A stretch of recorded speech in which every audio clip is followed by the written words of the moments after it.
Good day and welcome back to Ed's Garage. Today we are looking at the 2023 Tucson Urban Edition. So this is meant to be the more rugged, more off-roady looking Tucson. Now don't mistake this for an off-road vehicle. It is not. So please just take the looks of this vehicle with a grain of salt.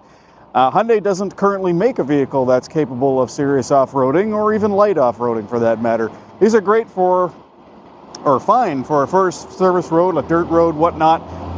But yeah, don't be taking these off-road. So, now, first of all, I gotta say, if there's any weird noises, you can see we are doing some renovations behind me here on our building, so I apologize for any noise. I'm trying to get this vehicle a little bit further away from the building because of that, but then of course I'm close to the street, so yeah. Got a bit of an issue right now with noise, but I'll speak loudly and hopefully you can hear me clearly.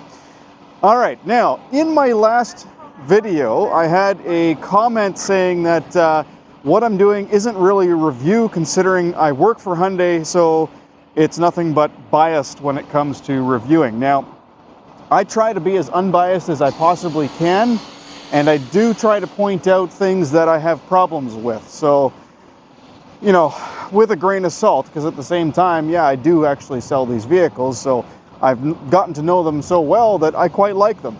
But there's a few niggles that I don't like, and I'll try to point those out as well. But anyway, let's talk about the Tucson Urban. Now, new for 2023, you no longer have wireless charging for some silly reason, and you no longer have a privacy cover in the back of this vehicle. However, what you do get is a bigger, beautiful 10-inch infotainment screen with navigation. So you can see here we got the navigation system and it looks fantastic. Now that's what you did not have in the 2022 model. So that's kind of nice. Now let's talk about what you get with the Urban. Well, as I mentioned, it looks a bit more aggressive. So check this out. You got this little front lip here with these little notches in here. It's a more aggressive look, I guess. This is all tinted. So one step up, or one step down rather, that's not tinted. It's a little bit different. You also get this tinted chrome in the front, the tinted dark badge. Now this one does have the LED daytime running lights, as you can see here. It's a really nice look. You get the LED headlights, LED high beams. They're a reflector style. You got the air curtain pass-through that of course reduces the aerodynamic drag over these Urban specific rims. Now they're a nice blacked out rim. I think they look pretty cool. They're not the nicest looking rim, but it does, you know, look a little bit cooler when they're black, so I guess that's all right. Now, this has the Michelin Primacy tires. They're a all-season tire, but they are mud and snow rated. And let's see, they're 235, 55, 19-inch. So some pretty big rims on this Tucson. Now also, you have in the plastic cladding here, you got these other little notches to make it look a little bit more aggressive as well. The Urban also gets blacked out mirror caps, and of course you got the big panoramic sunroof flanked by these blacked out rails. And this is also blacked out, whereas other Tucsons, normally this is kind of a silvery color. And then coming around to the back of the vehicle, you get blacked out tail lights, and of course the LED light bar that goes all the way across the back, which looks really cool. And again, a slightly more aggressive bumper on the rear, which has a bit of dark chrome over it as well. So really, really nice looking vehicle. Definitely looks a little bit more rugged, even though it isn't really. Powering the Tucson Urban is a 2.5 liter 4-cylinder gas direct injection with SmartStream technology. That's basically a little bit of fancy gizmos to increase the fuel economy on this vehicle. Now, it is relatively easy to work on. There's lots of space around the outside, so maintenance is going to be pretty cheap on this. It's got a nice, easy to access air filter, so that's how easy it is to take the air filter out. Now, when it's running, of course, I don't want to do that. You got your battery there, your fuse box there. You've got some nice coverings around the outside here, which actually reduce a little bit of air and road noise. You've got insulation on the firewall there, and some nice buttoned up insulation on the hood. Under here, there isn't really any gripes. It all looks good. It's easy to work on, and it's nice and clean. Now, one thing to remember with Hyundais is if you get a 5-year, 100,000 kilometer warranty, that covers most of the vehicle's components. Keep in mind there are some exceptions. The stereo, for instance, is covered for 3 years, 60,000 in accompanying equipment, but it's still one of the best warranties in the business here in Canada. Down in the States, it's even better. You get a 10-year I think it's 120,000 mile or something like that powertrain warranty. I don't know. I don't sell cars down in the States. So if you're interested, please look that up on Hyundai.com. But yeah, check this out. So in the back, one nice thing is the tailgate is quite high. So if you're taller, you can see I got lots of room here, so I don't have to worry about bunking my head. And back here, you can quickly and easily fold down the seats just by pulling this little handle here, just like that. And then you get quite a bit of space in here. We got about, if I remember the number correctly, it's about 1,900 or 1,800 liters of space. It's a huge interior back here. This is actually one of the best in class for interior space. Underneath the floor, we still have a spare tire, and you can actually lower the floor down onto this little spot right here if you need a little extra height. On the left-hand side here, you've got a 12-volt power outlet to power your powered coolers or whatever. I don't know. All right, going into the back, first thing I want to point out is notice that the door actually comes all the way down to the bottom of the rocker panel, which is then sealed up. So this is going to stay nice and clean. So if you get out of the car, you're not going to get dirty pant legs. As far as the styling on the inside, you can see we've got this sort of carries over to the front and wraps all the way around the dash. It looks really, really nice. The door is all one solid stamped piece of metal, which is pretty cool. So very, very solid, secure doors. The seats, when you put them down, they actually lock in, and you have to release them just like that to put them back up. Now this one's not locked in yet, so I'll put that back up easily. In the center, you have a center cup holder armrest, and when the seat is, you know, properly reclined a bit, this does actually line up perfectly, so it's kind of straight, which is nice. But the nice thing is it doesn't just flop around on the seat back or on the seat bench. Also, when you fold the seat down, you'll notice the seat actually crouches out of the way to make the seat back go down a little bit further, and it's a nice smooth transition onto the floor of the trunk. Check this out. They've even thought of this. If you're putting the seat down, you need somewhere to put the seat belt, you can actually just pop it in there to keep it out of the way. All right, so now I'm 6'2". As you can see, I've got tons of headroom, tons of legroom, even though I put this seat where I wanted it when I moved the car up here. So there's lots of room in front of my knees and a nice solid seat back to boot, and a nice a bunch of height to put my feet underneath the seat. We've also got lit up USB ports, so they're not dark at night, which is nice. Got vents back here, got nets to put your stuff. You got a bottle holder on each one of the doors, and of course the cup holders were in the armrest. So again, trying to be as unbiased as possible, really still haven't found anything that is a big gripe, to be completely honest. You know, I'm showing you everything on the video specifically because I find that these vehicles are fantastic. And back here, I haven't found anything so far. I'll bet you I'll find one or two things up front though, because there's a lot more to talk about. Let's go up front. All right, before I get in, I'll point out you do have the blind spot monitoring on the mirrors as well as the marker lights. And to get into the vehicle, you got the proximity entry button there, and there's even a light in here that lights up when you approach the vehicle. That's pretty cool. On the driver's door, everything's pretty standard. You do have a lot of annoying black plastic here. That's unfortunate. It looks great, but it does attract dust. So there's my first gripe. And then you'll notice a lot of black piano black on the instrument cluster as well as down here. So again, it looks great, but keep a microfiber cloth in your vehicle with you at all times. The passenger seat is manual. The driver's seat, however, is power. You have 1, 2, 3, 4, 5, 6, 7, 8, 9, 10-way adjustable power seat, including height and tilt and lower back support. So very, very comfortable seat. Of course, this is a fake leather interior, but it is perforated and it's heated in the front. So nice heated seats in the front as well as a heated steering wheel. But yeah, it's a nice looking seat. They're actually quite comfortable too. First thing I want to show you guys here, this is of course the huge panoramic sunroof. Check that out. So a nice powered cover that covers the entire thing, blocks out 100% of light. And of course we can open up the glass panel as well.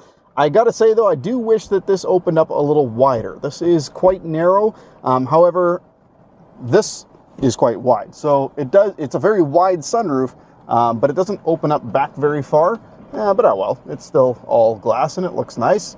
So we'll close that up and we'll close the sunshade as well.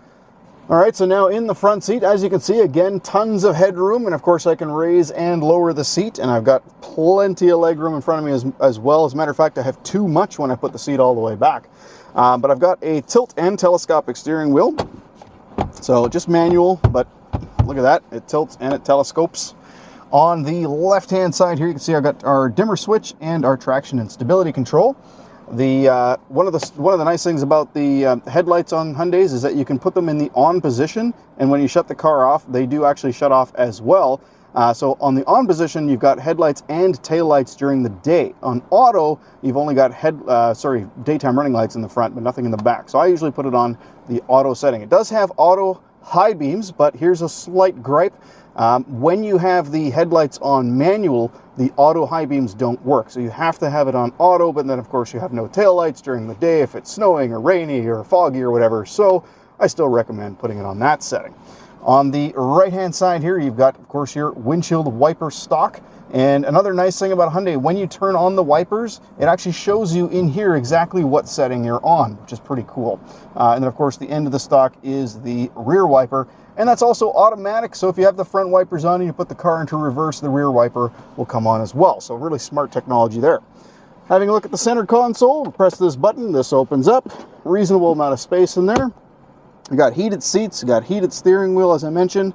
You got the power e-brake, which does set automatically if necessary, and it turns itself off automatically when you put the car in drive. Auto hold, which keeps the vehicle in place and doesn't move unless you press the gas. You got your hill descent assist, which works up to 40 kilometers an hour. You got your drive terrain modes here, which I'll speak about briefly momentarily. And you got the button here for the backup camera. Now, the backup camera is a nice, smooth, clear image, high resolution with dynamic steering lines, and you can also adjust it to face down straight over the bumper, which is kind of cool.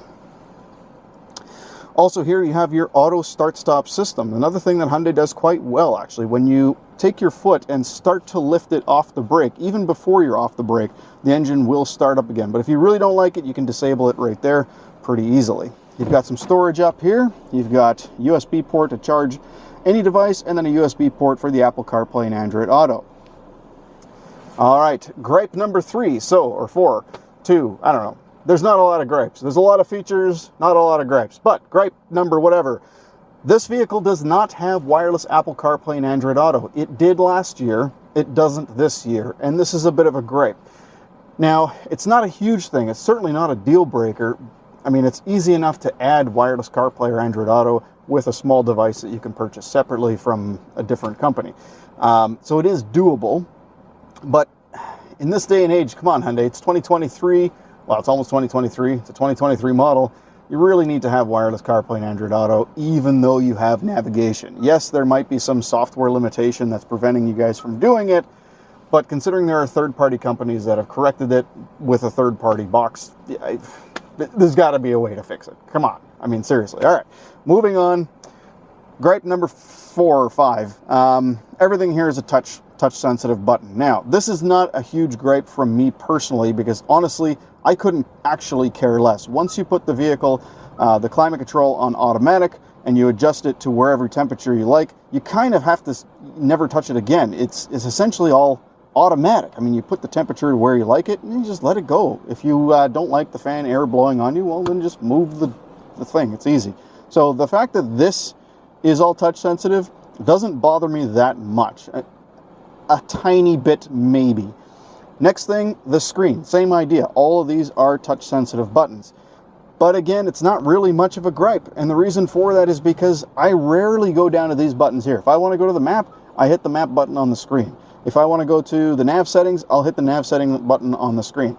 The only thing that I'm going to hit here is maybe this one to go into Apple CarPlay and Android Auto. This is a customizable button. You can choose whatever you want to do. I always put it on phone projection. It just makes the most sense. So yeah, sometimes we'll hit these buttons, but usually not. If you need to change the volume, you're going to do that with the volume rocker on the steering wheel anyway. But I would like to quickly show you just how easy it is to change the volume on here. All you got to do, you don't have to do this, even though, as you can see, that does work, but you really just have to put your finger on it, and it goes. It's not complicated. All right, but yeah, I'd still rather have a knob, whatever. As far as tuning, don't care. Once you have all of your presets set, Do you really need a tuning knob at that point? No, you're just going to choose your tuning buttons, your presets. Simple. All right, let's move on. Steering wheel. So everything on this side is for that screen. This is a great thing about Hyundai. They keep all of your infotainment buttons on the left side of the steering wheel, so you don't have to sit there trying to figure out if it's this side or a combination of the two. No, it's all here. That includes voice recognition, which you didn't have in the previous model year, because now it has the built-in navigation system. So if I press that, find the nearest Walmart. 5 results found. 1. Would you like guidance? Yes. All right. Seriously, how hard is that? I mean, that's easy. So this is a really, really good system, guys. I am not saying that because I am biased towards Hyundai. I am saying that because it's a good system. Can you tell the comment kind of got me a little riled up? Guys, I hope you're taking this all tongue-in-cheek. The comments don't really bother me that much, but it wouldn't be the first time somebody mentioned that I was being biased because I sell Hyundais. You know what? I just did a review on a Chevy Volt the other day. That thing was fantastic. I had literally nothing but good things to say about it. So I'm not being biased towards Hyundai. I am just ecstatic that they've made such great cars lately. Anyway, let's move along.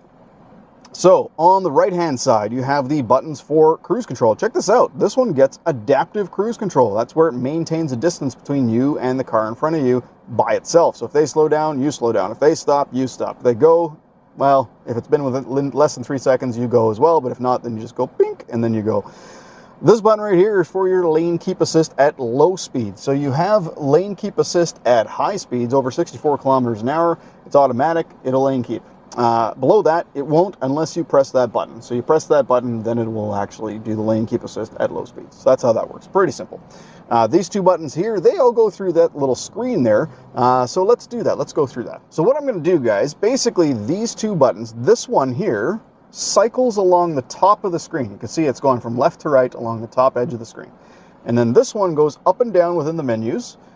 So there you go. There's two separate screens within that menu. So we got the attention level, which basically will tell me to take a coffee break if it thinks I'm getting tired based on my input to the steering wheel. And then we have our lane keep assist adaptive cruise info screen. Basically, if you'll see it says hold OK for settings. So if I hold this button now, it's going to bring up the settings for that display on this screen. So now we have our driver assistance settings. So we can put it on speed limit warning, we can turn that off, we can put it on speed limit assist. So basically all the settings for the the driving assistance comes up when you do that.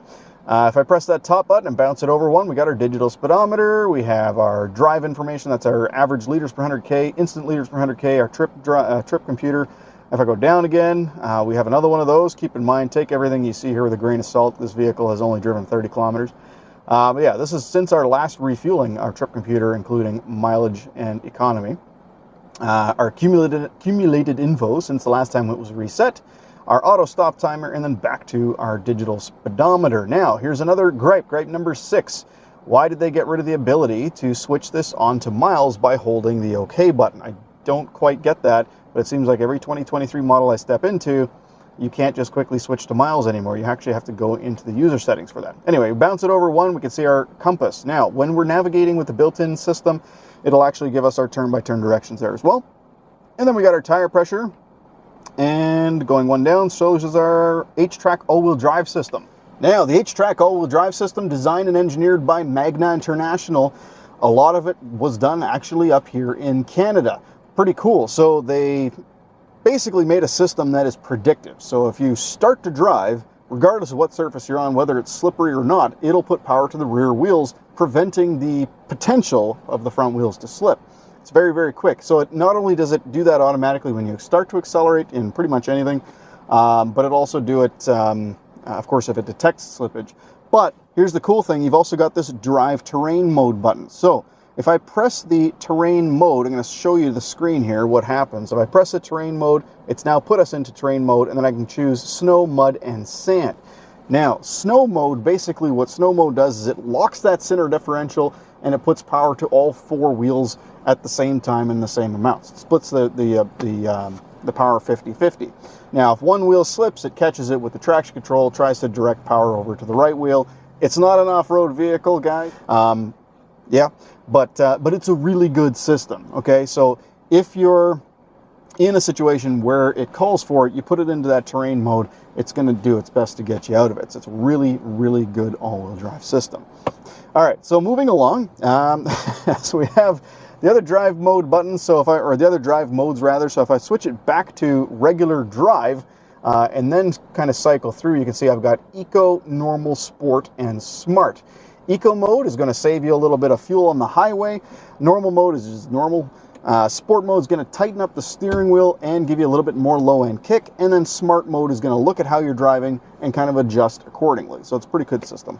Okay, so looking up at the climate control, a couple things I'll point out real quick here. So one thing that's kind of cool, you have this diffuse button. This is neat. So diffuse takes all of the air and puts it through these tiny little holes up here so that you don't get air blasting directly on, you know what I'm talking about. And it just comes out of those holes. Small gripe here, very, very tiny. When you turn on diffuse, it's not on auto anymore. Come on. Anyway. On auto, you have 3 levels. This is another cool thing. So you can put it on maximum, medium, or minimum. So if you don't want the intensity of the automatic system being that high, you can adjust it there. It's pretty cool. Those 2 things were only found in luxury vehicles as recently as only a few years ago. So Hyundai adding that to these vehicles is pretty cool. All right, having a look up here, we got just a typical mirror, nothing too special. We have SOS and tow truck. What's that for, you ask? Well, you have on this vehicle a system called BlueLink, free for 3 years. That's best in the industry, in Canada at least. What it is it allows you to remotely start your car with your cell phone, unlock the doors from your cell phone, lock the doors from your cell phone, find the car on a map from your cell phone, and if you get into an accident, it's going to call emergency services automatically to your location based on the GPS system that's built into the vehicle and the cellular connection built into the vehicle. So it doesn't use your phone to do that. It's all automatic. You don't have to have your phone or anything with you when you do that. The SOS button and tow truck button, well, those are kind of obvious. You hit them when you need them. So you hit the tow truck button when you need an SOS emergency, and you hit the SOS emergency button when you need a tow truck. Obviously, it's the other way around. So when you have an emergency or you see an emergency or whatever, you hit the SOS button. It's like calling 911. Guys, don't hit that button if you need a tow truck. All right, let's move on.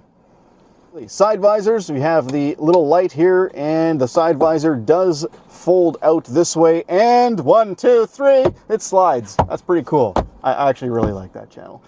Anyway, looking at the screen now, this is a 10-inch non-polarized, very glary screen because this thing's on it, but now it's not so glary anymore. But check this out. We have a full 10-inch map. Now we have a full 7-inch map. Now we have a full 10-inch map, so that's kind of cool. So you can switch back and forth. Now check this out. If I switch to the radio, it's going to swap those around. See, that's pretty neat, eh? But you can actually put whatever you want on this side, including a compass, which I just recently learned you can actually change what the compass looks like. You got your calendar, weather. That's pretty cool. So anyway, let's switch back to the map again here because I wasn't done showing you something cool. You can also put this into 3D. Now, when it gets dark out, this will actually switch to a night mode. It's pretty sweet. You also have in here, let me see, the sort of home screen, kind of a useless screen. This is a bit of a gripe, but not completely useless, because if you tap it, it actually brings up, when your fingers aren't dry as mine, it actually brings up the setting for that particular thing that you tap, or the screen that relates to it, okay? So not completely useless. You have your phone button for, your phone when it's connected, place calls, that sort of thing. Phone projections, Apple CarPlay, Android Auto. Voice memo if you want to record your voice and play it back to yourself later if you're a megalomaniac. You have auto windshield washer fluid recirc. Check this out. So there's the recirc. If I pull the windshield washer fluid, it recirculates. How cool is that? Now I don't have to smell that disgusting windshield washer fluid smell. It also does that when you go through a tunnel. Because this vehicle has built-in navigation, it knows when you're going through a tunnel, it'll recirculate the air so you don't have to smell the tunnel. Now, if only it did that when you drove through Chilliwack, because Chilliwack is a farming community and it always smells outside.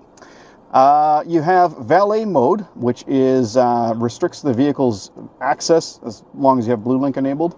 Quiet mode, which shuts off the speakers in the rear and limits the front volumes. HD radio data, which is one of my favorite things. Check this out. You can see traffic in the area. That's cool. You can see Doppler radar. That's cool. You can see fuel prices. That's less cool because then you have to cry. Look at these crazy fuel prices. Ugh. God, I'm glad I drive an electric car. And then you have the radio, which of course takes you into the radio screen. Now this is changed for 2023. They've actually redesigned this layout. No more silly vacuum tubes that looked cool but didn't do anything. So again, seek, track, all kind of the same thing. But you know what? Get your presets listed, and that's all you really got to do. You can put AM, FM, and Sirius XM presets all in the same list. Now, there's more than 3, guys, obviously. They'll start to show up. See, if you go add station, there we go. Now there's a 4th one. Add station. Oh, that station's already saved.